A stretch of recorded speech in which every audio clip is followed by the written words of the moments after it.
Suit. I don't know what kind of pins are used in Soup. Terrapins. In the episode, I was like, that's such a random, weird thing to say. I didn't even think about pin being in the word terrapin. Yeah, me neither. Yeah. Totally caught me off. That's a weird jump. I liked it though. Yeah. Yeah, welcome to Batcast 66. I'm Kendall. And I'm Scott. We're here to talk about episode 2 of the Batman television series, Smack in the Middle.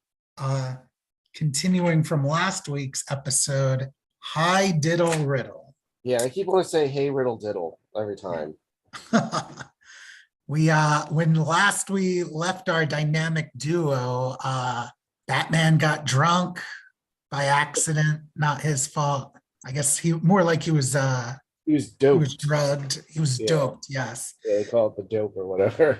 And the Riddler kidnapped Robin and had him strapped to an operating table, and then it's like looming over him with a big scalpel, which was a pretty dark ending to the first episode.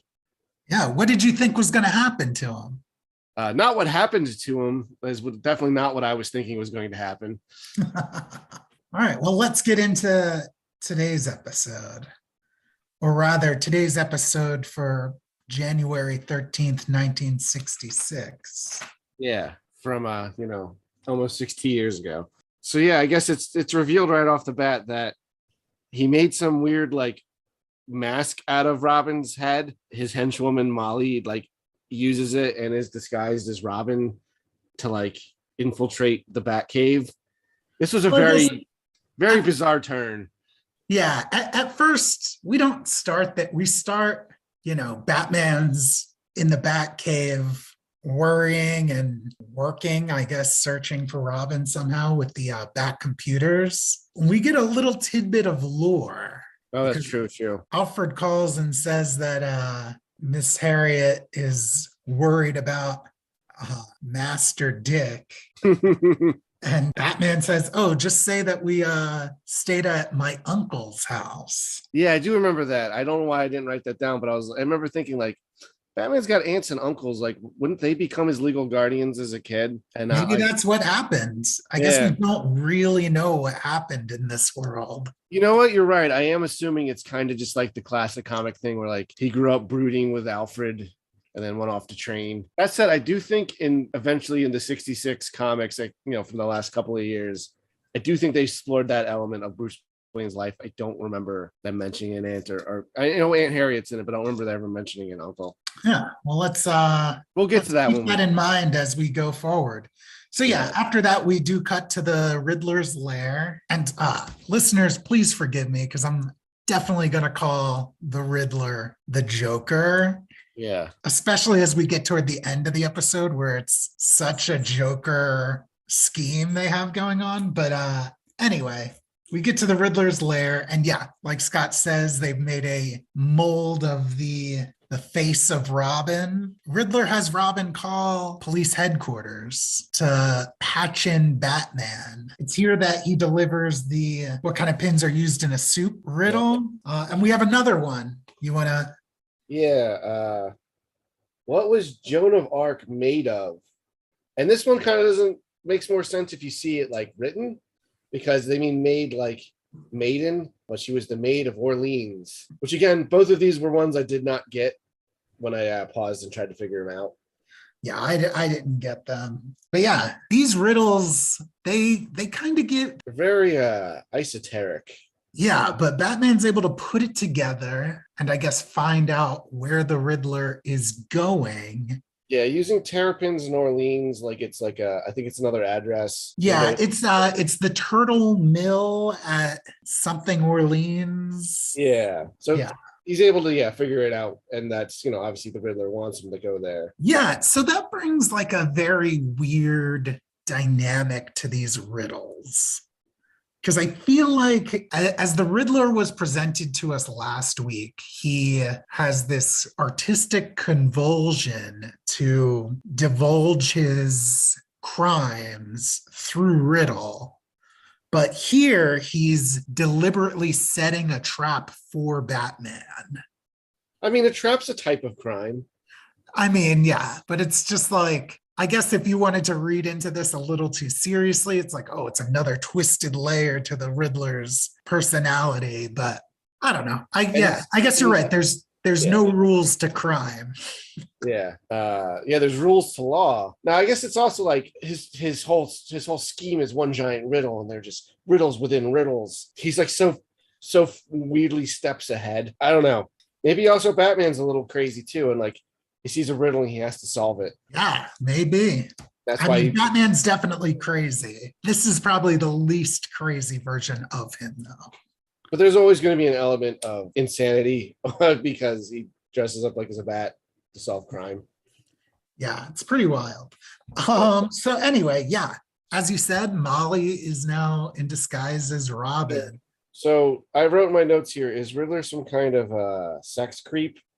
Because like, so yes, she's a full-grown woman, but now she's played by Burt Ward, who was an adult at the time, but like the character is supposed to be like an underage boy with like no pants, and he's like leering at her and stuff. I'm like, this is so creepy for like a lot of reasons. It's creepy if she was a woman, and she's still in her form, or her female Molly form, but like it's so weird. Like he made her dress up like this young boy for his amusement. Well, a little bit for his amusement, a little bit for his secret plan to get rid of Batman. Yeah, it was something that struck me as like very odd and made me like not uncomfortable, but I was like, yeah, this doesn't fly in 2022. But do you know what does fly?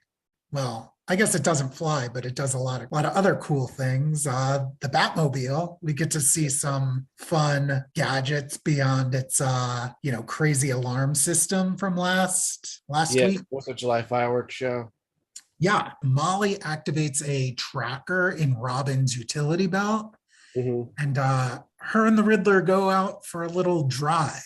Batman tracks them down, and first he drives past them, and we get to see the emergency bat turn, which I thought was pretty cool. Yeah, it was awesome.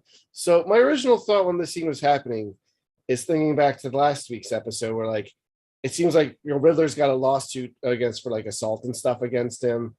And like it seems like he's really trying to sully Batman's good name. I thought they were going to put the tracker in the car so Batman would chase it, and this looked like I was just driving down the road and Batman attacked me. Yeah, that plot seems to have just been dropped. Yeah, and it's such an interesting idea. Like I'd be interested in seeing a story exploring that now. Yeah.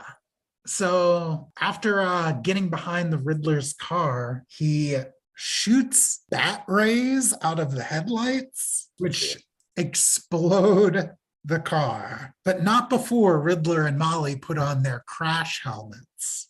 Listen, they're evil. They're not suicidal. Molly pretends to be, of course, in her Robin disguise, pretends to be knocked out while the Riddler runs away. Batman, without concern for anyone else who might be in the car, just picks Molly up and leaves. But even then, that's not what you should do in that situation, because they might have a spinal or neck injury. So you don't move like a victim like that. I mean, you would check to make sure that they're breathing all right, but you would wait for paramedics to come. You wouldn't just scoop them up and drive away. Yeah, I mean, at least not to be safe, if you didn't care about the safety of the person. Well, it turns out that Batman wasn't particularly worried about this person's safety, because after they get back to the Batmobile, Molly, who again is dressed as Robin, pulls a gun on Batman. And Batman responds like, we're doing this already? Yeah. So yeah, Batman just knew the whole time. But even then, like I feel like, especially this version of Batman wouldn't intentionally endanger someone's life, regardless of whether they're on which side of the law they're on. My point is, I think Batman knew the whole thing was. No, he knew it was. Yeah. He knew it. Like he was like, oh, this isn't an injured person. This is someone trying to play a trick on me. Yeah. And the trick's just another kind of riddle. Gosh. Knowing Molly's plot the whole time, Batman has used what he calls a bat laser to burn the firing pin in her revolver. Yeah, it's like this little handheld thing that he has because he used it to cut the bars on the window in the last episode. Oh yeah. I forgot Yeah, about that. I did notice it was the same prop, but like it just seems to be like the sonic screwdriver or something. You can kind of just do whatever. Yeah. So what did you think about the events that happened next? This I don't get it. It was like the dumbest thing I've ever seen, which isn't entirely true. I've seen dumber things, but it's just like why. Every element of this was like why, yeah. for so many reasons. I guess we should set it up. So Molly realizes she's in hot water and decides to try to get away from Batman in his own bat cave. She climbs up the nuclear reactor. And everything's nicely labeled with lots of warning things and stuff. Yeah. There's plenty of other places she could have gone. But she went up there. She runs up and Batman, explains like, don't go up there. That's a nuclear reactor I used to power the Batmobile and stuff. And then she's like, oh no, help me, Batman. And is just standing there. But then he's like, okay, I'm coming up to get you. And she continues to run from him. She continues to run from him further into this thing. And then eventually she's just dead. Yeah, but she's kicks herself off into the. Yeah. So everything about her decision making in that situation makes no sense. But then I was also thinking about it. This is essentially Batman's home office, and he's just got this open instant death nuclear reactor someone could just walk straight into. Not that he and Robin would, but like, you know what I mean? Like that seems so ridiculously like why would you design it that way? I get maybe he'd have a nuclear thing to like power all his scientific equipment, and like, they do talk about atomic batteries for the Batmobile. But it's just like, that seems like so unnecessarily like dangerous. Like to even have it right there. Like you could have put that way deeper in like a different cave system or something. You don't need to have it like where you're going to be doing like your bat taxes. Yeah, and just like right under the house. Yeah, it's also right under where he lives. I feel like there's a high risk for cancer in Wayne Manor. There's just a high risk for just danger in general with this whole setup. As proven by this crazy woman, her decision making was so baffling. I was like, is she purposely gonna kill herself to like screw with Batman's head? Is this part of the plan? It just wasn't. And everyone's upset that she's dead throughout the rest of the episode. So yeah, Molly dies through every fault of her own. Exactly. So I guess before we lay Molly to rest, I didn't do any research of this, but I feel like she's very Carrie Kelly looking. Oh, you know what she does? It's because she's dressed as Robin and has like red hair. Yeah, I feel like Frank Miller just put some crazy glasses on Molly, and I mean, I see where you're coming from with that. I don't want to give Frank Miller that much credit. Well, if anything, I feel like it's taking away credit from him. Well, I like the credit that he would even be like, oh, I'm going to make this character a reference to something. Especially because like that book is like so the opposite of what this show kind of was going for on purpose. Yeah, no, for sure. That book kind of exists to erase the bad reputation of this show. Yeah, we don't have to get into that. I think we got into that in episodes of my podcast, Level Up and Friends, where like I hate that book, The Dark Knight Returns, but that's not what this show's about. So yeah, I was just heavily reminded and wanted to bring it up before we, step away from Molly, since she's I get it. I definitely see it. That after her death, Batman says, what a terrible way to go. Yeah, that was the other thing in my notes, is like he's witnessed a horrific death. Now he met her in the go-go dance club. Yeah, which was called What a Way to Go. What a Way to Go. And it's like, why would you make this like horrible joke to nobody? For our entertainment, of course. Yeah, of course, for our entertainment and to lighten the mood for the kids in the audience. But it's just like that seemed a little out of character for me. With his one league now reduced to atoms, Batman gets back on the case. And luckily for him, Commissioner Gordon had the telephone call recorded, and the police are stumped. As But they always are in the show. Batman hears a rumbling in the background. Well, they all hear it, I guess, but the police are just like, oh, that's just some annoying sound. And Batman's like, oh, well, let's cross-reference this with the train schedules. Yeah, they And know what time the phone call was, so yeah, yeah. so I don't know how things are in the New Jersey Transit down there, but the subway system in the city I live in is never on time. No, it's never anything here. Yeah. For as much crime and as bad as Gotham City is always portrayed, it's funny that their subway system is just so punctual. Well, they probably, even if it's not on time, there's probably still a record of where trains are coming and going at any given moment. In the 60s, you think? I mean, maybe. It's possible. Maybe. These things also probably weren't nearly as like high speed as they are now. True. Probably wasn't as many. I don't know. We don't get any details about Gotham City's infrastructure. Yeah, definitely not. But I'm just gonna assume that Gotham City is very punctual. Yeah, it seems like a place where they're trying their best. Batman runs all this data through the specifically labeled US and Canada crime computer. Did you catch that? Yes, it's awesome. Yeah, he does it in like the mobile bat computer in the Batmobile, right?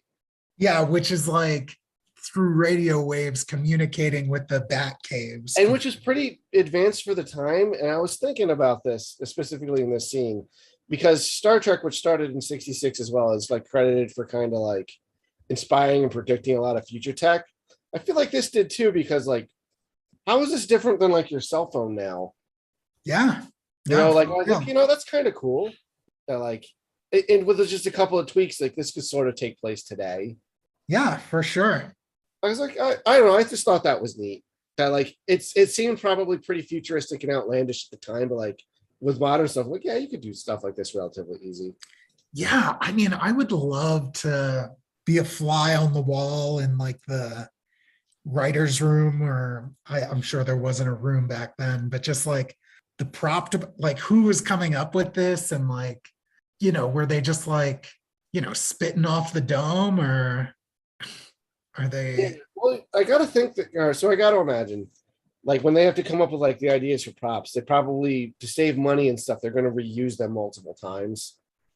So like that's probably like they were like, well, it'll facilitate a lot of plots if he can use his lab equipment, like his back computer and stuff, wherever. He doesn't have to always run back and forth to the, to the bat cave. And I'm sure that's just a set that's set up and they can just record there.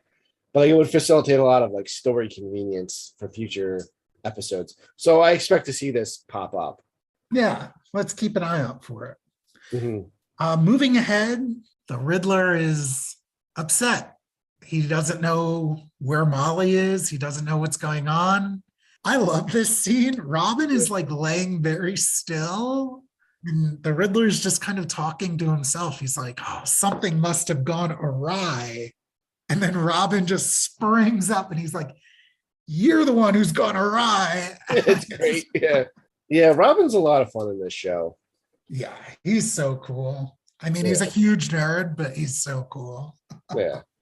We also get our first two holies, right? Yeah. Holy smoke and holy shell case. Batman kind of springs into action to rescue Robin. And while he saves Robin, the Riddler gets away. So we get two more riddles. How many sides has a circle? Oh, yeah. It was 2 inside and out. Which president has the biggest hat? And this one was great because it's the one with the biggest head. Of course. Yeah. Putting these clues together, somehow Batman deduces that they mean a bank. Yeah, I forget how they got to that bit of logic. It was pretty convoluted. Yeah. But it was pretty funny. And then we get a brief mention of the opening scene of last week's episode. We cut to Riddler and the Molehill gang, and they're up to something. Riddler's got a brand new suit. It's like plaid with big pink ribbons. Yeah, it's like his like bad comedian disguise. Not as good as his Riddler suit, which is awesome. But still pretty good. We get a holy red snapper, but this time from the narrator, Mhm. which I thought was funny. I'm not counting that in my holy tracking because it's not from Robin. Yeah, I just think it's funny how we didn't have any last week, and now we have three. Yeah. Two The different narrator's a sources. lot more involved in this episode. Even though the Riddler kind of set Batman up to go to this bank, he and the Molehill gang are infiltrating the Moldavian World's Fair exhibition. We learn that the Moldavian mammoth, Yeah. which It's is like this stuffed mammoth decorated in jewels and gems, we learn that it's stuffed with stamps. Yeah, like these ancient stamps that were worth nothing then, but they're super valuable to stamp collectors now. Yeah. So it's like makes it even more expensive.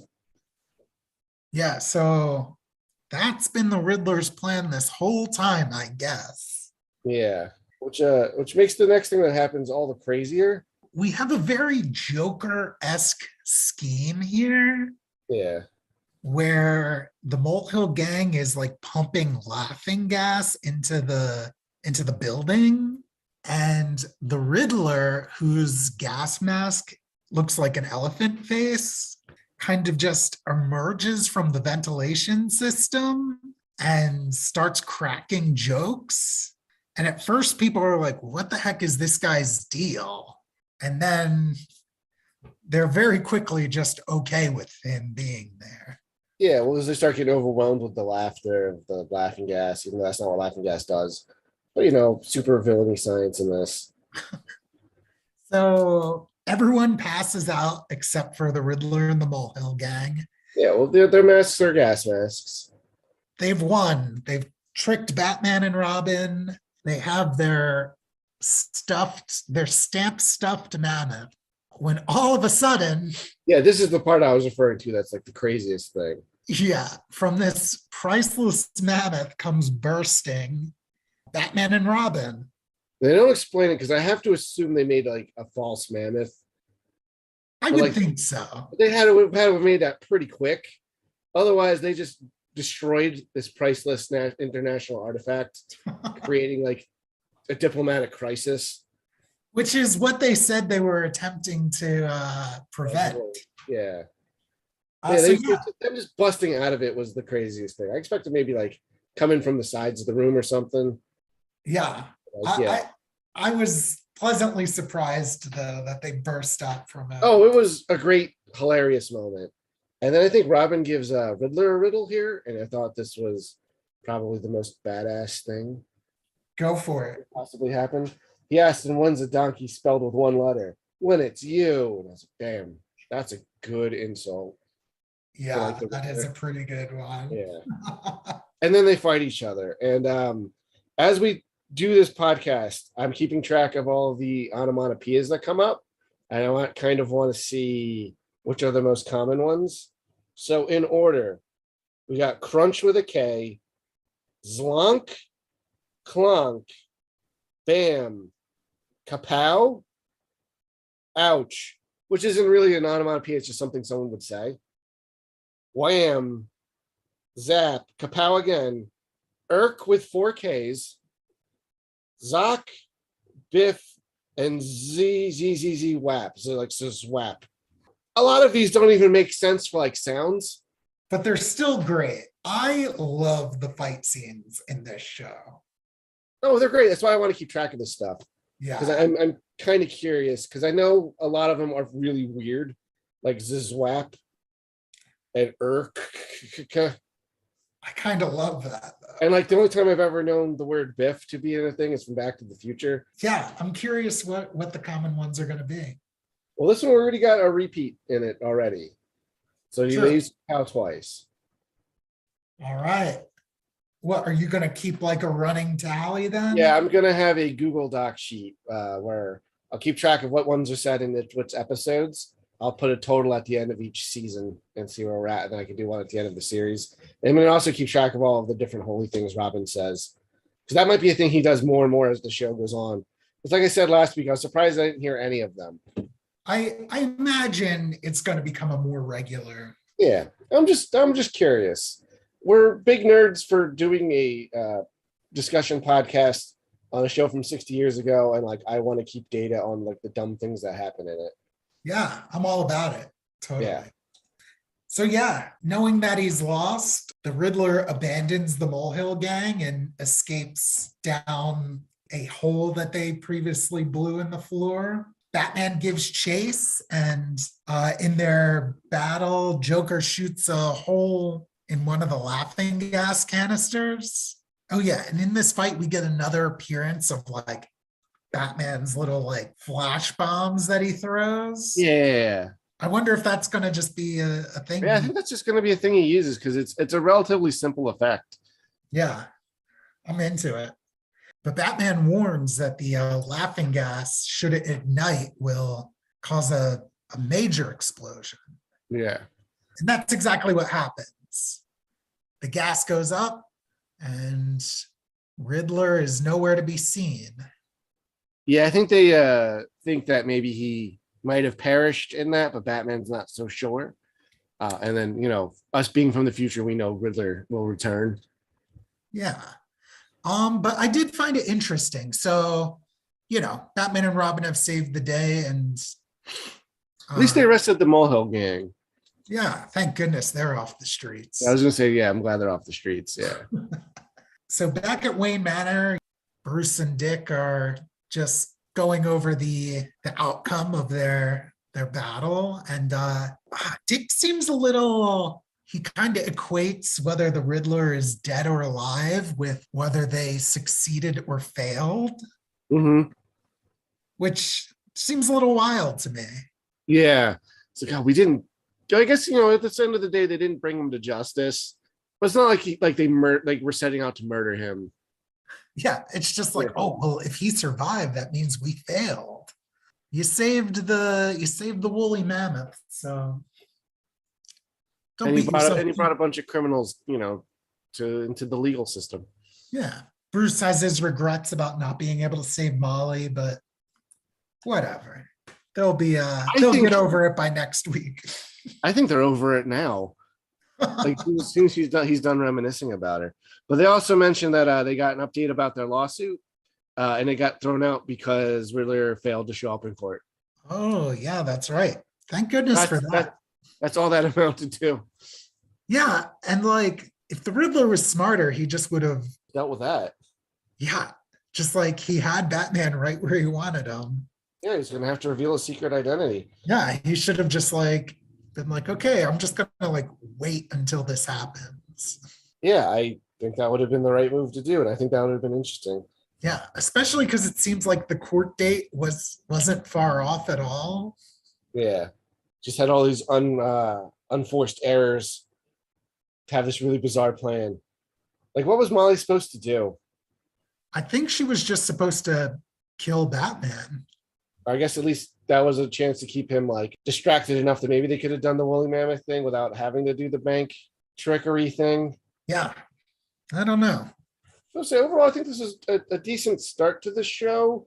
Between the two episodes, you've got a lot of elements that are going to be kind of common throughout the series. So it's kind of a good introduction to whether or not this is going to be something you are going to get into. But I don't think it reaches the highs of some of the other episodes, nor some of the lows of some of the ones that we're going to eventually get to. It's a nice creamy middle. Yeah. So I guess my goal, I want to know who the Adam West Batman's arch nemesis is. Yeah. Now, Commissioner Gordon does say Riddler's his arch nemesis in the first episode. That's true. Although I have a feeling he might say that about every villain going forward. I'm not sure the best way to come to this conclusion, but I think maybe at the end of whether it be every episode or every set of episodes, every story, basically, we can rank the villain's plot. So here's how I think we can kind of judge it. judge them going forward. We can judge them by like their plot and performance in this particular story. But we can also think about like, because the best arch nemesis are going to be ones that like challenge them on levels more than the literal plot of the story. So like, does this represent like a challenge like Batman and Robin's philosophy? Like, how does it challenge like their like crime fighting? Or like how much like did they have to expend like all their resources to deal with them? So it's just those are things to think about as we discuss this. I mean, granted, with this first episode, we don't yet have anything to compare this one to, but it feels like he challenges Batman on like Batman's like kind of a super detective, and like this guy's plot like riddles and stuff are supposed to be so like hard to crack. Yeah, but Batman cracks them instantaneously. Not just Batman, Robin, like his apprentice gets him faster. And he's like 17 or something in this. Yeah, which so the episode ends with Bruce offering to help Dick with his algebra homework. Yeah. Yeah, I remember thinking that. Fucking genius. Like, yeah, I remember thinking that, and he got like all of these crazy riddles that me, a full-grown adult, could not figure out. Yeah, I mean, I guess that's just where his talents lie. But I just thought that was pretty funny. But anyway, I'm thinking, what if we had a 3-point scale, maybe? Like we just judge how good of a job we think the supervillain did. All right, that's fair. So I have a scale of 1 to 3. And I guess what? Would 1 be the worst or best? 1 would be the worst, because I figure we can keep track of how many points everyone gets, and then we can kind of add them up. Although that will have a bias to see for how often the villains show up. But maybe we can do like I can do like an average. I can do yeah. We'll do an average score and compare everyone at the end. I mean, I'll be honest with you, like I can't see this one being more than a 2. I would say a 2. At most, it would be a 2. Yeah. It was a very convoluted plot. And like you got kind of nothing out of it. Yeah, and there were so many times where it's just like, all right, if you can just dial it back, you would have been fine. Yeah. Like in the first 10 minutes of episode 1, Riddler, he had Batman. Yeah, and there's like Batman's like, there's nothing I can do about this. But then Riddler had to keep going. Yeah, he kept going, and then look at him, fails to appear in court. So yeah, all right, I'm good to give Riddler a 2 because it wasn't the worst plan. Like, no, he had some good riddles. Like there was some scheming involved in it.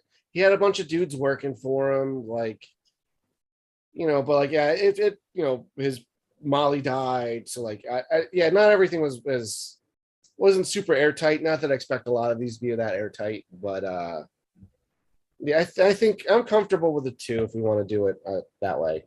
Cool. All right, we got it. I'll keep track of that too. Awesome. All right. Well, what do you think, Scott? Anything left for smack in the middle?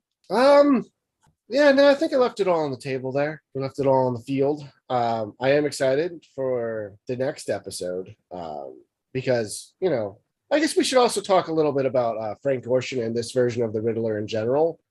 I do really like this Riddler, but like you are right, it does have a lot more in common with traditionally like what the Joker does. I love the Riddler in this show, but even as a little kid, I was like, why is this guy giggling like a maniac? That's like the Riddler's whole deal. And I mean, no diss to Cesar Romero. No. Yeah. Is that his name? Yeah, that's his name, yeah. I feel like the Riddler does it better here. I kind of wonder if like I want to peer into the multiverse and see the version of this where Frank Gorshin plays the Joker. And I wonder how beloved he would be. Then again, we don't get the makeup covering the mustache thing, which is amazing. Oh yeah. I mean, I like Cesar Romero too. Like, yeah. But we got the Joker coming up in a couple of episodes. We gotta get through the Penguin first. So we'll talk about him more. I'll probably have, because it's a very different take on the Joker. Like I think Riddler is portrayed more like the Joker is throughout more other Batman interpretations in this, at least in this episode especially. Because he's got laughing gas and is telling like jokes as a comedian. Yeah, it was pretty strange. But I can't say I've read many 60s Batman comics, so who knows how these characters were being written back then. Yeah, I think this was the Silver Age now, right? In comics, late 60s. Yeah, because Marvel. Yeah. Yeah, I haven't read a lot of. I've read scant Silver and Golden Age books, but like I wouldn't call myself an expert on this era, other than like it's goofy and like there's a lot of goofy iconic stuff that comes from it that like, especially in Batman, that they keep reusing, like are making callbacks to every once in a while. But I can't say what the Riddler was like at this point in the comics. Yeah, and honestly, I doubt I'll go check. Oh yeah, I'm definitely not. Yeah, I'm not interested enough. Unless, maybe people in comments like can point us out to some good ones, maybe. But for this era in comics, I mostly want to read about the Penguin and Joker. Yeah, speaking of Penguin, as you had mentioned, we got him coming up next week. Yeah, I'm pumped. I hope you all join us for Fine Feathered Finks. And until then, we'll see you next time. Same pod time, same pod channel.